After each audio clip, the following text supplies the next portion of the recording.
and it should not be given to children 6 to less than 18. It may harm them. Do not take Linzess if you have a bowel blockage. Get immediate help if you develop unusual or severe stomach pain, especially with bloody or black stools. The most common side effect is diarrhea, sometimes severe. If it's severe, stop taking Linzess and call your doctor right away. Other side effects include gas, stomach area pain, and swelling. There could be more to your story with IBS-C. Visit a doctor in person or online. Say yes to Linzess. Learn more at linzess.com or call 1-800-LINZESS. Sponsored by AbbVie and Ironwood Pharmaceuticals. In less than a year, America went from energy independence to not being energy independent. Gas prices are a direct result. Americans are paying. Broadcasting from the Ocala International Airport, this is WOCA AM, W242CA FM, Ocala, 1370 AM, 96.3 FM, The Source. It's time for Farm and Ranch headlines on the Southeast AgNet. I'm Darren Spearman reporting. Peanut market still remains strong as farmers are bringing in their peanuts for the year. We're now about 55% of the crop harvested in Georgia, Florida, and Alabama, and that should improve this week after the showers. The rain came at a good time so they could loosen up the soil for the last about 20% of the crop yet to be harvested. Checking on the market, still holding at 53 to 55 cents a pound on the shell peanuts for the year. That is about the same as last year. The loan program continues to fall down and be utilized. Those peanuts placed in the loan last season are now was about 2.3 million tons, but now down to only 54,000 tons remaining in there. Last year it was 46,000 tons on this date. USDA says we will harvest about 1,533,000 acres nationwide, and that means we'll have about 3,146,000 tons to sell next season. Here's farmer and businessman James Wood. We farm about 3,500 acres. There's pipelines everywhere. The contractor working on my property did not have the lines located before he began work, and it resulted on a strike on a natural gas pipeline. Fortunately, no one was hurt, but it could have been much worse. Never assume the location or depth of underground lines. Always call 811 or visit clickbeforeyoudig.com before you start work. A message from the Pipeline Operators for Ag Safety campaign. The USDA's Natural Resources Conservation Service has a program to reward and encourage environmental stewardship for ag and forestry producers. The Conservation Stewardship Program is voluntary. Applicants must be USDA operators. For more information on CSP, visit nrcs.usda.gov. Helping people help the land. I'm Darren Spearman for Southeast AgNet. When it really counts, depend on The Source for the latest weather updates, keeping you ahead of the storm. 96.3 FM, 1370 AM, The Source. Turning cloudy and breezy today with a high of 77 to 84, then mainly cloudy tonight with a shower and a low 64 to 68. Saturday will have a mix of clouds and sunshine with a shower in places. High tomorrow 75 to 79. Sunday and Monday both partly cloudy. High Sunday 76 to 79. Monday 78 to 80. From the Florida Weather Center, I'm Holly Holdren.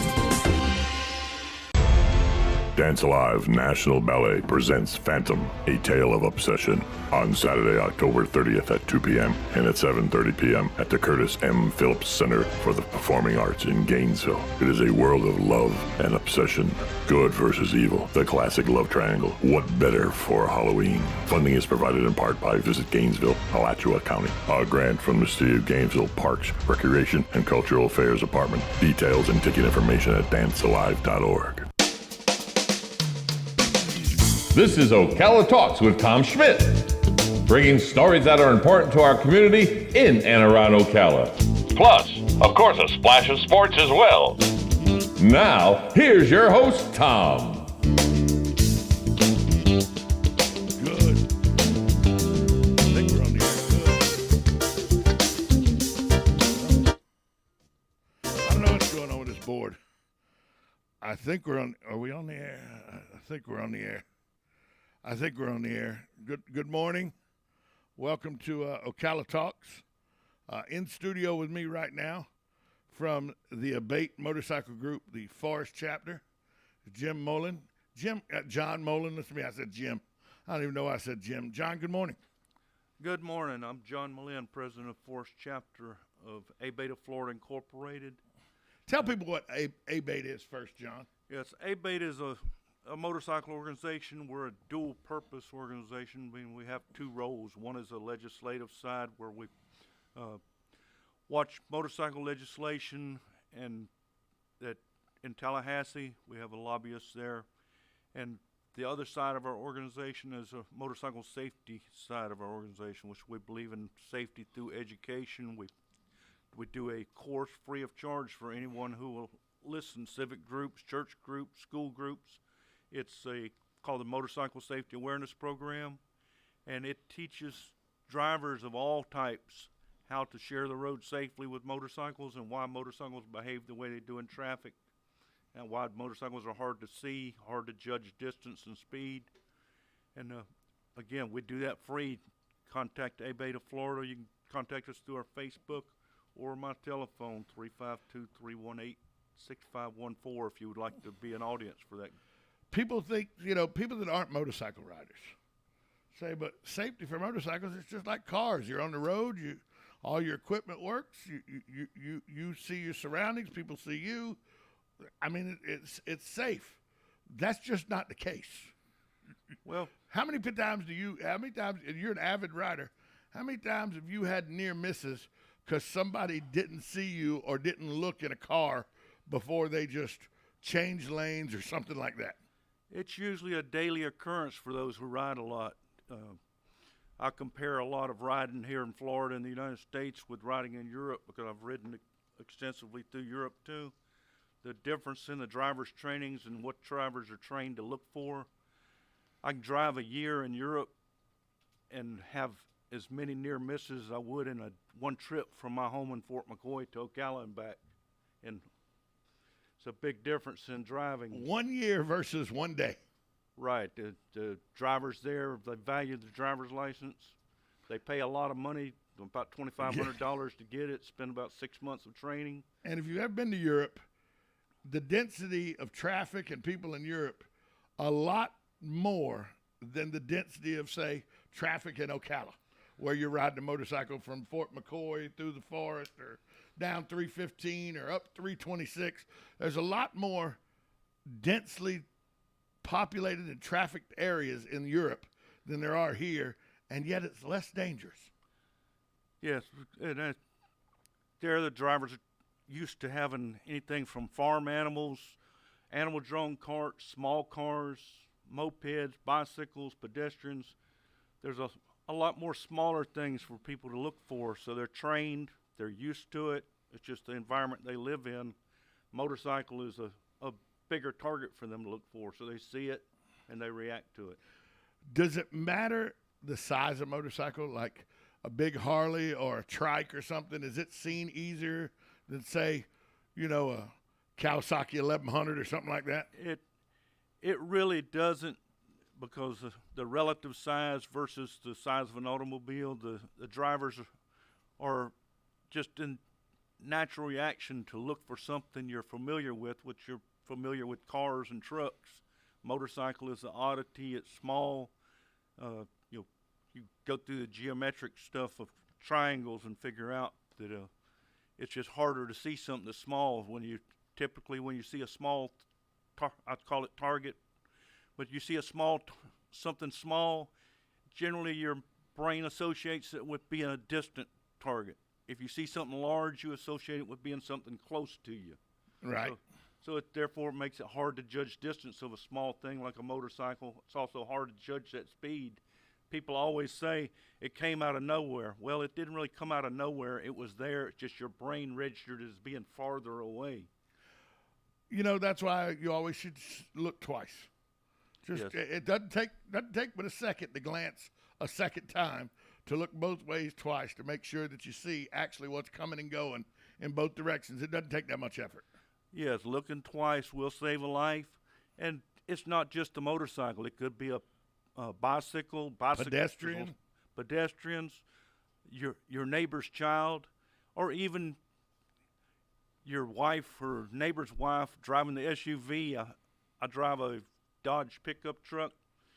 The door pillar on my pickup truck, I found out, will hide it'll hide a Toyota 4Runner. Yeah. Because when I do my second look, I had a Toyota 4Runner on the second look coming out of that door pillar. So look, take time, look twice. Just not only will it save a life, it save you a lot of aggravation and time. My Cadillac is all windows. It's just all windows. And yet that door frame, when you look back, you can miss a truck because that door frame, that blind spot is big enough, even though you don't think it is, it's big enough to hide a truck. So it'd definitely hide a motorcycle, a pedestrian, a child. So that second look, and using your mirrors properly. A lot of people give that look back, but don't use your side mirror that has the blind spot, little mirror maybe in the mirror itself. A lot of people sometimes don't use all the tools that are given to them to see the road. And the new automobiles have technology. There may be a little flashing light telling you somebody's in your blind spot on that mirror. Let's talk about the legislative end of this. You guys are all about safety, I know that, but you also go to Tallahassee and make sure that the interest of the motorcycle enthusiast is well represented as well. Why is it important to make sure that lawmakers and legislators know that there's a large contingent of motorcycle riders and that y'all are very interested in legislation and legislative issues? Well, typically it's just like with the car drivers. The legislators are not motorcycle riders. Some of them are, but the motorcycle riders are a small part of the population. Therefore, they're there writing, voting on laws, and we advise them on motorcycle issues. You know, how will this? That's part of what our lobbyist does. How will this legislation affect the motorcycle rider? Whether it makes it safer, makes it more dangerous, or sometimes give it a good sanity check. We're talking about going to Tallahassee. We're going to Tallahassee the second weekend of February. Everyone who rides motorcycles, or even if you don't, if you support us, you're invited to come with us. You can get information on our Facebook page, or come to our meetings on the first Saturday of every month at Charlie Horse, 9:30 in the morning, and get information on that ride as well as our other activities we got going on. I don't think I've ever been to Charlie Horse at 9:30 in the morning, John. I've been to Charlie Horse at 2:00 in the morning, but never at 9:30 in the morning. 9:30 the first Saturday every month is a great time to be there because they put on a breakfast for us. Pretty good breakfast out here. It costs $5 for the breakfast. It includes your drink, and the meeting is free. So come out and join them. Let's talk about, you got a fundraiser coming up, Yes. and it's because you want to thank a vet for Freedom Day. Explain what that is. Yes, it's, a big part, especially on our legislative side, is freedom of the road. Is a term we use. We enjoy our freedoms we're given, and November 11th is Veterans Day. The veterans are the reason we have these freedoms. We're able to go to Tallahassee and talk to legislators. We're not dictated everything we're going to do. So it's our turn to say thank you to those veterans. We're having a Thank a Vet for Freedom Day Saturday after Veterans Day, the 13th of November. It starts at 11 o'clock in the morning, goes to 5 o'clock in the afternoon. It gives the opportunity for us to visit with the residents of the Veterans Village and other veterans who are attending the event. Gives time to talk with them, meet them, and personally thank them for the freedoms they provided for us. Tell us what the VFW's Veterans Village is. Yes, the VFW Veterans Village is located in Fort McCoy. I call it one of the best kept secrets in Fort McCoy because there's a lot of people that live in Fort McCoy that don't know it exists. It's a 47-acre facility, piece of real estate with a facility that has 70 furnished rooms, a cafeteria, library, washers, dryers. They've got a large pavilion for events to go on. They've got a fishing area for the veterans, a library, fitness center, all kinds of amenities for the veterans. And it's an independent living facility, meaning the veterans have to be able to do the what's called acts of daily living, which means taking their own meds, cleaning up. Yeah, they do the chores around the place and everything. Excuse me? They do all the chores around the place and everything. They assist with the chores. When I say able to walk, I don't mean actually walk in their wheelchairs, walkers and stuff, but they have to be able to be mobile on their own. It's not an assisted living. Not assisted living, but it's an independent living. It's owned by the Veterans of Foreign Wars.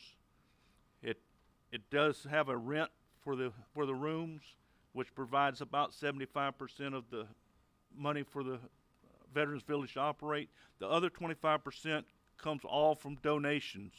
They have partners within the community that help, and donations, events like this, going to raise money to use continued operations and maintenance of the facility. So there's going to be food, drink, music's by Dave and Vicky Trezick, kids games, horseshoes, cornhole tournaments.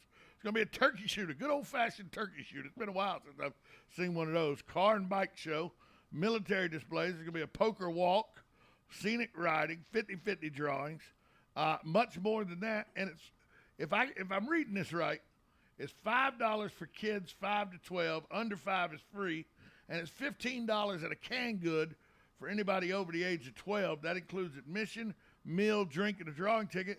And all the canned goods selected are going to help Hank Whittier and his group at Vets Helping Vets, their food bank. Yes, these donations for entry fees are going to the Veterans Village.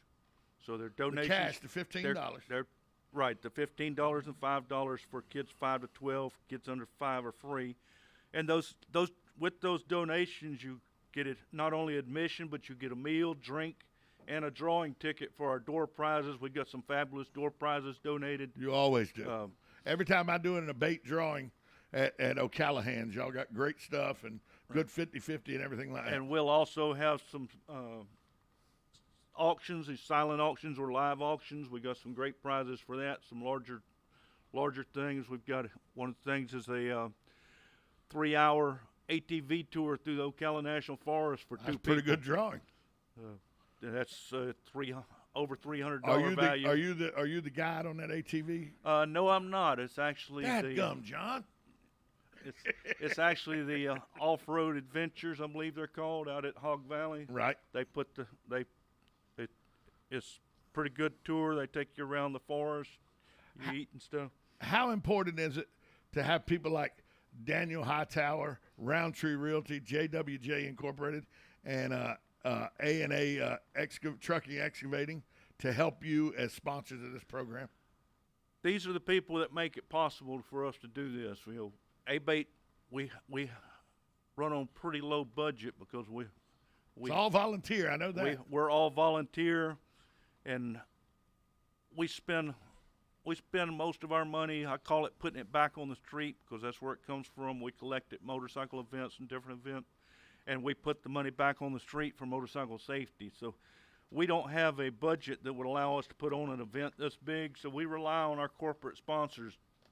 Daniel Hightower, the lawyer, he's a big Abate supporter. He supports us year-round. Miller Pipeline, A&A Excavating and Trucking, JWJ Incorporated, Duke Roundtree at Roundtree Realty, and many other sponsors are helping put this thing on. They've donated cash, they've donated prizes, and without them, this doesn't happen.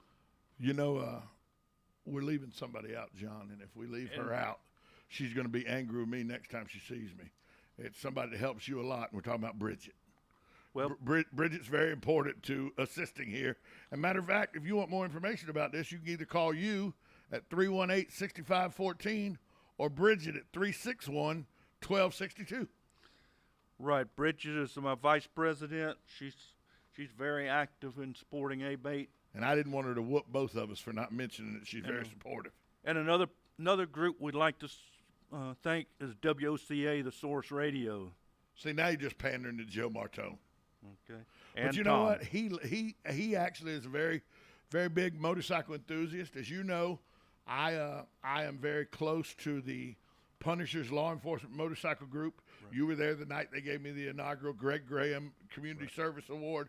So I'm very in tune to the motorcycle community and all you guys do.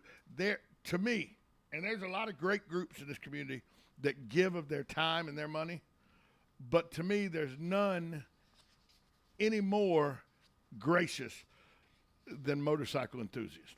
People who ride motorcycles and enjoy the open road, they are also some of the most giving and caring people.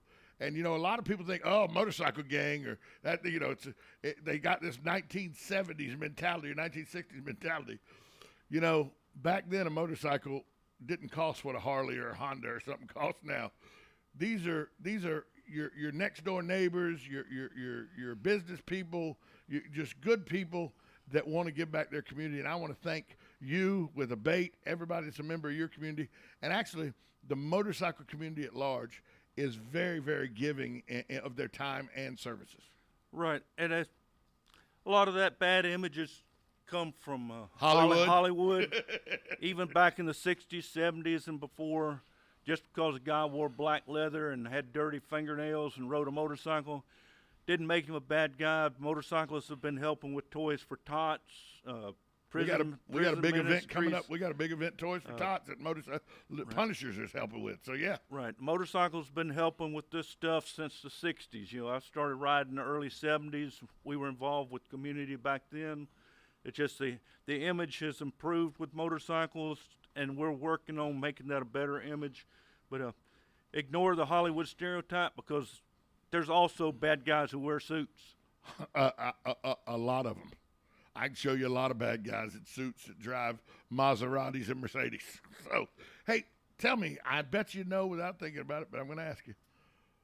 Back in the early 70s, what was the first bike? What grabbed you and made you a lifelong enthusiast? Well, it was probably before that. As an infant, I was riding the sidecar of my father's Cushman. So you were a sidecar rider when you was a little kid. Right, I was a sidecar rider when I was a little kid. I own a motorcycle now with a sidecar. Were you a dirt bike guy, or were you always been a street guy? I've been mostly street guy. I guess I'm kind of a coward when it comes to getting hurt and broken up, because I used to think I would like to dirt race, and all my buddies were dirt racers, and I'd go over to their place and practice with them, and all of them started getting broken bones and stuff, and I said, well, maybe I'd like to drag race. And some of my buddies, they used to be called the Boys Racing Team here in Marion County, won national and world championships. I saw them riding 150 miles an hour, a quarter mile sideways on the rear wheel, and I said, well, maybe I'd like to road race. And the time I spent in Europe, I went to a lot of road racing, saw those guys going around corners, dragging knees on the ground, no telling how fast. I said, well, maybe I'll just stick with riding on the street. I've got lots of 100,000 miles on a motorcycle on the street. Knock on wood, I hadn't broken any bones. I have had a lot of road rash, but you know Joe Niles. Yes, I do. Though what they do when they get on those antique motorcycles and race those things. I went one year and watched them do that. And them antique motorcycles ain't got no brakes. Right. That to me seems a little crazy.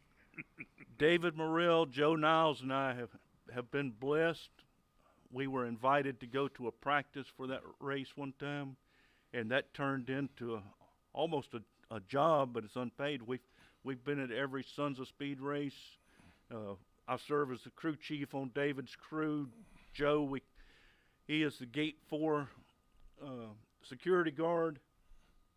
We have another name for him, but it's not proper for radio. No, you can't say it on radio. So we will call him the Gate 4 security guard. He keeps the turn 4 of the racetrack safe, because there's an entrance right there, and it's kind of blind to seeing what's coming on the track.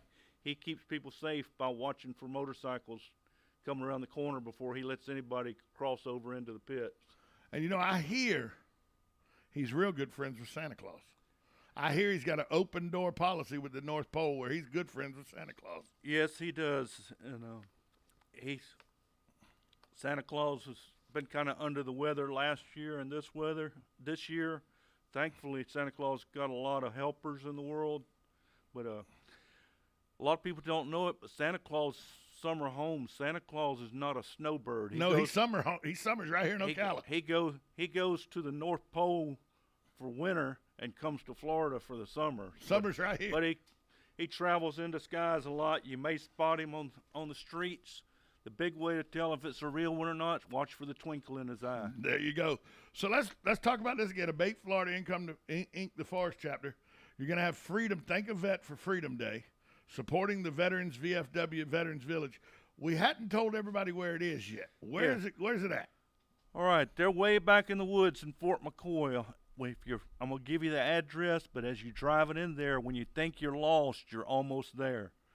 It's 13005 Northeast 135th Street, Fort McCoy, Florida 32134. And it's all paved road. If your GPS tells you to take a dirt road, you went the wrong way. Go back on to 315 and look for the signs. There'll be signs marking the way in there. Going to be food, drinks, music by Dave and Vicky Trezick, kids games, horseshoes, cornhole tournaments, turkey shoot, car and bike show, military displays, poker walk. There's going to be 50-50 drawings, much more. This is family friendly. Kids under 5 are free. Kids 5 to 12 are $5. Everybody else is $15 plus a canned good. And all the canned good collected are going to go help Vets Helping Vets Food Bank. This is a membership, and safety information is available. For more information, you can contact John. He's at 352-318-6514, or reach out to Bridget at 352-361-1262. That's November 13th, 11 a.m. to 5 p.m. That's the Saturday after Veterans Day. Veterans Day is that Thursday, the Saturday following Veterans Day. Thank a Vet for Freedom Day. The Abate of Florida Inc. Forest Chapter is sponsoring Thank a Vet for Freedom Day, supporting the Veterans Village with their good friends Daniel Hightower, lawyer, Roundtree Realty, JWJ Incorporated, and A&A Trucking and Excavating. John, thanks for all you do for our community, for the veterans in our community. Thanks for what your club does, Abate, the group you're with. Thanks for everything you do for legislative-wise and safety-wise to make sure that bike enthusiasts are safe and well represented. Anything else you want to add before we go to break? Yes, I want to remind people that the freedoms we enjoy were not free. There's somebody paid for that for us. This is our opportunity to go out there and thank them personally with it. You'll be able to shake their hands, look them straight in the eye, maybe hear some of their stories, share some of your stories with them. Come out, have a good time, enjoy the day. 13005 Northeast 135th Street in Fort McCoy, November 13th, 11 a.m. to 5 p.m. It's Thank a Vet for Freedom Day, supporting the VFW Veterans Village, brought to you by Abate of Florida Inc. Forest Chapter. John, thanks for being here, buddy. Talk to you next time you're in the building. All right, and thank you. We'll be right back up this time out. Wesley Wilcox, the supervisor of elections, he reached out to me just before John came on the air. Said he wanted to come on and have a conversation. So, supervisor of elections, Wesley Wilcox, he's my guest next right here on WOCA, The Source.